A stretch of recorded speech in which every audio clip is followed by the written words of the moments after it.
Jogging కి వేళాయరా, ప్రకృతిలోకి పయనమవ్వరా? పూర్తి వివరాలకు చదవండి రేపటి సాక్షి హైదరాబాద్ ఎడిషన్. పోలీసులను వాడుకుంటా ఉన్నారు,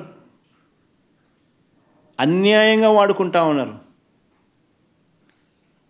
ఎమ్మెల్యేల చేత వాళ్ళ ప్రతి నియోజకవర్గంలో ఒక ప్రైవేట్ మాఫియా ముఠాను తయారు చేసి కొట్టిస్తున్నారు కూడా. పోలీసులు ఎలాగో కేసులు పెట్టరు, అది కూడా చేయండి అని.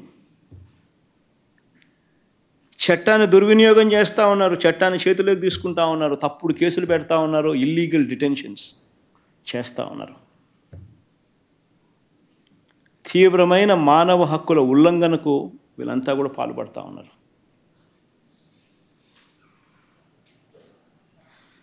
రిటైర్ అయిపోయిన కొంతమంది తనకు అనుకూలమైన అధికారులను ఒక జట్టుగా తయారు చేశాడు.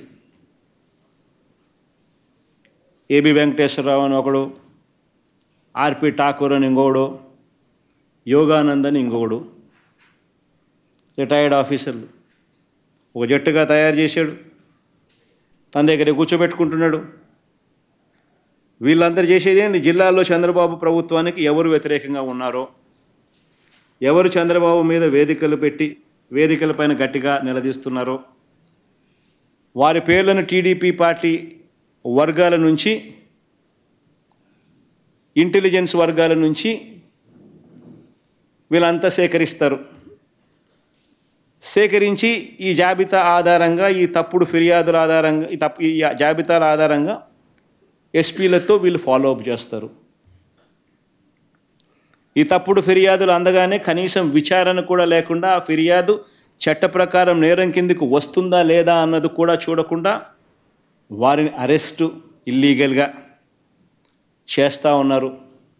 అరెస్టు చేసిన తర్వాత కూడా కోర్టుకు హాజరుపరుస్తూ ఉన్నారా అనంటే అది కూడా పరచడం లేదు.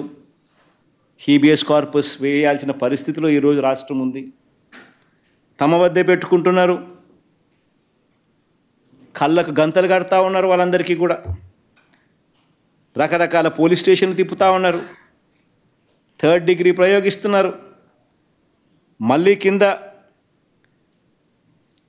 ఈ పోలీసులు ఏం చేస్తూ ఉన్నారు అని అంటే, వీళ్ళు కొట్టిన తర్వాత దాన్ని వీడియో ఫిలిం తీయడం, తీసిన తర్వాత వీళ్ళు పైనున్న ఈ జట్లకు, పైనున్న వీళ్ళందరికీ పంపించడం. చేసినాము, కొట్టాము, చూడండి, తిలకించండి, ఆనందించండి అని సేడిజం ప్రదర్శించడం.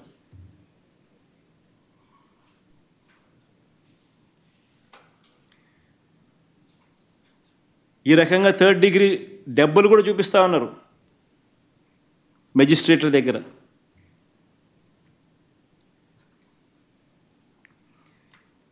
ఎఫ్ఐఆర్లు కూడా అప్లోడ్ చేయడంలా.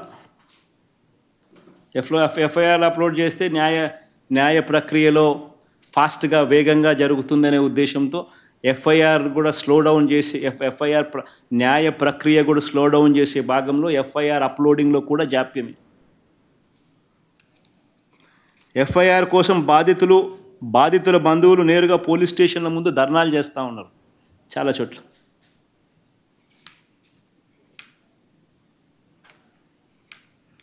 ఎంతో కష్టపడి న్యాయవాదులు వీళ్ళని ఎవరైనా బయటకు తీసుకొని వస్తే ఇంకో కేసు పెట్టి మళ్ళీ అరెస్ట్ చేసే కార్యక్రమం కూడా జరుగుతూ ఉంది ఈరోజు రాష్ట్రంలో.